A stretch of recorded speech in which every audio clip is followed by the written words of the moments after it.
अब आपको बाज़ार से गोलगप्पे मंगाने की बिल्कुल भी ज़रूरत नहीं है। जब आपका दिल करे आप बहुत ही कम पैसों में ढेर सारे क्रिस्पी से गोलगप्पे घर में बनाकर खाएँ।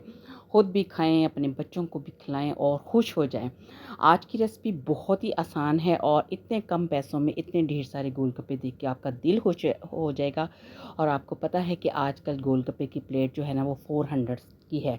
तो आज मैं बना रही हूँ गोलगप्पे। तो चलिए इसको बनाना स्टार्ट करते हैं। तो सबसे पहले मैंने एक बाउल के अंदर ली है इमली, क्योंकि सबसे पहले हमने इसका पानी तैयार करना है। तो इसमें मैंने इतना पानी डाल दिया है जिसमें ये अच्छे से डिप हो गई है और ये फूल जाएगी। दूसरी तरफ ये देखिए आलू बॉयल हो रहे हैं और चने भी मैंने भिगो कर रख दिए हैं, क्योंकि आलू और चने मैं बिल्कुल रेडी करके फिर आपको दिखाऊंगी। अब मैंने एक बर्तन रख लिया, उसके ऊपर मैंने छलना रख दिया है। तो क्या करेंगे कि ये है मेरे पास सूजी। सूजी मैंने ली है 2 कप, ठीक है। अब हमने इनको छानना बहुत ज़रूरी है।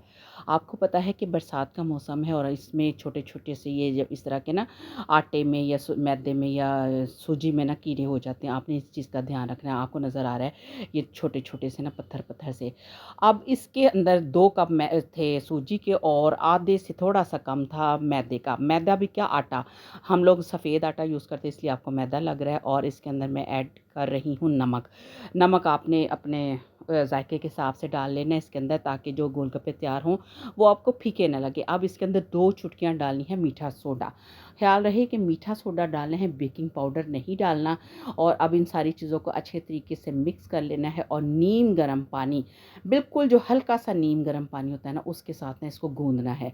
क्योंकि आपने आजकल तो वैसे ही बहुत शदीद किस्म की गर्मी पड़ रही है और किचन में काम करना तो एक इम्तिहान बन के रह गया है। लेकिन मैं काफ़ी दिनों से सोच रही थी कि मैं आपके साथ गोलगप्पे की ये रेसिपी शेयर करूँगी, क्योंकि इस तरह की चीज़ें खाने का तो हर टाइम ही दिल करता है। अब ये देखें मैंने आटा यानी कि गूँध लिया है गोलगप्पों का। अभी सूजी ये थोड़ी-सी ना फूलेगी, क्योंकि आपको पता है सूजी अपने हिसाब से ये डबल हो जाती है। अब मैंने 2 कप लिए थे, इसको मैं थोड़ी देर के लिए रखूँगी। तो और ये देखिए इस तरह का गूँधा, ना ये बहुत ज़्यादा मतलब सॉफ्ट सॉफ्ट से मुराद ना ये बहुत पतला और ना ये बहुत हार्ड है। अब इसके ऊपर ना मैंने गीला कपड़ा दे दिया और इसको रख देते हैं एक साइड पे। इसको थोड़ा टाइम दे देना है ताकि ये सेट हो जाए। अब जो इमली भिगो कर रखी थी वो अच्छी से खुल चुकी है, यानी कि वो ये जैसे आपको देख रहे थे ना गुठलियाँ चिपकी पड़ी थी। अब हाथों से मसल-मसल के ना इनकी सारी गुठलियाँ निकाल लेनी है, क्योंकि ये जो गोलगप्पे का पानी होता है ना वो इसकी सबसे ज़बरदस्त चीज़ होती है। जितना अच्छा गोलगप्पे का पानी होगा ना, आपको गोलगप्पे खाने का मज़ा आ जाएगा। अब देखिए सारी गुठलियाँ जो कुछ भी इसके अंदर था वो मैंने सारा निकाल लिया है और थोड़ा-सा जो इमली का पल्प है ना वो मैं इसमें से निकाल लूँगी, ठीक है। अब इसको रख देते हैं साइड पे। अब इसके अंदर मैं कुछ चीज़ें ऐड करूँगी। भुना कुटा ज़ीरा, इसको भूनना है फिर इसको कूट लेना है। ये था 1 चम्मच खाने का। और इसके बाद धड़ा मिर्च यानी कि कुटी हुई लाल मिर्च डालनी है। ये भी 1 खाने से थोड़ा-सा कम, ठीक है। ये भी आप अपने टेस्ट के मुताबिक। इसके अंदर वैसे तो काला नमक ऐड करना है, वो इस वक़्त मुझे नहीं मिल रहा था। तो मैंने इसके अंदर सफ़ेद नमक ऐड कर दिया है। तो ये भी बिल्कुल इतना जिससे इसका टेस्ट बन जाए, ठीक है।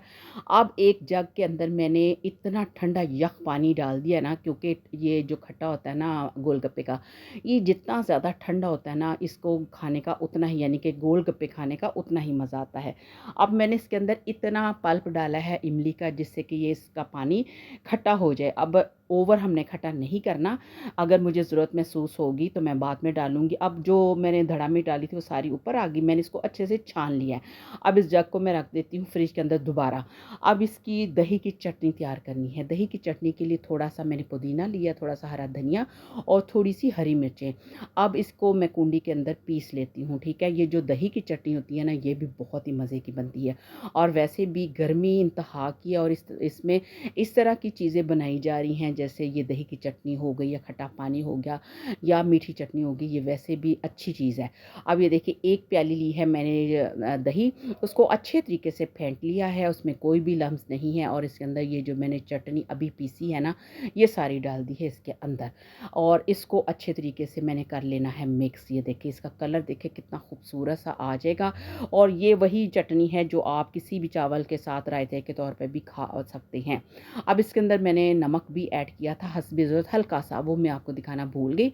अब ये सारी चीज़ें रखती हूँ साइड पे और वैसे भी मैंने मीठी चटनी आपको नहीं दिखाई, वो मैं अपने चैनल पे अपलोड कर चुकी हूँ, खुबानी की चटनी, वो आप देख सकते हैं और इसके साथ ये खुबानी की चटनी भी ज़रूर बनाइएगा, तो फिर आपके जो गोलगप्पे हैं वो बहुत ही मज़े के बनेंगे। अब ये देखिए जो आटा था ना वो मैंने उसकी एक रोटी फुल बड़ी सारी रोटी बना ली। अगर आपने एक ही दफ़ा में काम करना है, अब मेरे पास कोई भी उसका कटर नहीं मिल रहा था, ये एक फीडर का ढक्कन था। पहले मैंने कोशिश की कि इसके बनाती हूँ। अभी मुझे अंदाज़ा नहीं हो रहा था कि ये ढक्कन थोड़ा छोटा है, ठीक है। अब मैं जो फालतू है ना ये सारे देखें कितने ज़्यादा गोलगप्पे बन गए हैं और आपने कोशिश करनी है कि जितना बारीक आप इसको बेल सकते हैं ना उतना ही ज़्यादा बारीक बेलिए।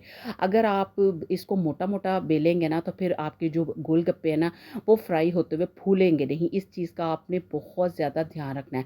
अक्सर लोग कहते हैं हमारे जो गोलगप्पे हैं वो फूलते नहीं हैं या क्रिस्पी नहीं होते। वो यही वजह होती है कि जो आप इसकी डो बनाते हैं और उसको जब बेलते हैं ना तो उसको थोड़ा मोटा रख लेते हैं। इस वजह से जो गोलगप्पे हैं वो फूलते नहीं और मोटे भी रह जाते हैं और कच्चे भी रह जाते हैं, क्रिस्पी भी नहीं बनते। अब दूसरी तरफ मैंने एक पैन के अंदर ऑयल गरम होने रख दिया था। अब ये देखिए एक मैंने उठाया। अब मैंने क्या किया कि मुझे अंदाज़ा हुआ, पहले मैंने एक गोलगप्पा ना पहले से ट्राई करके देख लिया था। जो मैंने फीडर के ढक्कन के साथ बनाए थे ना वो बहुत ही चुन्ने-मुन्ने से वो बन चुके थे कि इसके अंदर अगर मैं आलू चने ऐड करती तो वो बिल्कुल भी नहीं मतलब होने थे। तो फिर मैंने क्या किया, एक ग्लास लिया शीशे का तो उसको उल्टा के ना उसके बनाए थे वो बिल्कुल एक प्रॉपर शक्ल जिस तरह हम लोग बाज़ार से लेकर आते हैं ना गोलगप्पे उसी साइज़ के बन गए। अब आप देख सकते हैं कि मीडियम फ्लेम पे ये गोलगप्पे बन रहे हैं और बड़े ही ज़बरदस्त ये फूल रहे हैं। आपने इनको बस हल्का-हल्का सा पुश करते जाना है और ये खुद ब खुद फूलेंगे और इसकी एक ऊपर से अंदर ऊपर नीचे से ना ये इनको क्रिस्पी कर लेना है। कलर इनका ना बहुत ज़्यादा ब्राउन करना है और ना हल्का-सा रखना है, जैसे आपने बाज़ार में खाए होंगे तो उसी हिसाब से ना आपने इनका कलर करना है। आप देख सकते हैं कितने फूले-फूले से और कितने ज़बरदस्त से ये गोलगप्पे बन रहे हैं। गर्मी के हिसाब से मैंने ये आज काम बहुत ज़्यादा किया है और शोरबे ऐसे निकल रहे थे, पानी जैसे किसी ने बाल्टियाँ भर-भर के डाल दिया। लेकिन गोलगप्पे इतने मज़े के बने, आप ये देख सकते हैं कि सारे गोलगप्पे ना मैंने रेडी कर लिए। अभी आपको एक जो गोलगप्पा है ना वो तोड़ के दिखाती हूँ कि ये कितना क्रिस्पी बना है। तो जब मैंने ये गोलगप्पे ट्राई किए तो यकीन करें मैं गर्मी भूल गई और मुझे अच्छा लगा कि वाक़ई आप घर में बहुत ही साफ़ सुथरे तरीके के साथ बना सकते हैं। तो बाज़ार से लाने की बिल्कुल भी ज़रूरत नहीं। तो आई होप कि आपको आज की रेसिपी पसंद आई होगी। मैं हूँ शाज़िया और मेरे चैनल का नाम है शाज़िया की बातें। तो मैं लाती हूँ रोज़-रोज़ नई से नई रेसिपी। तो मिलते हैं नई वीडियो के साथ। तब तक अपना रखिए ढेर सारा ख़्याल और मुझे रखिए दुआओं में याद। अल्लाह हाफ़िज़।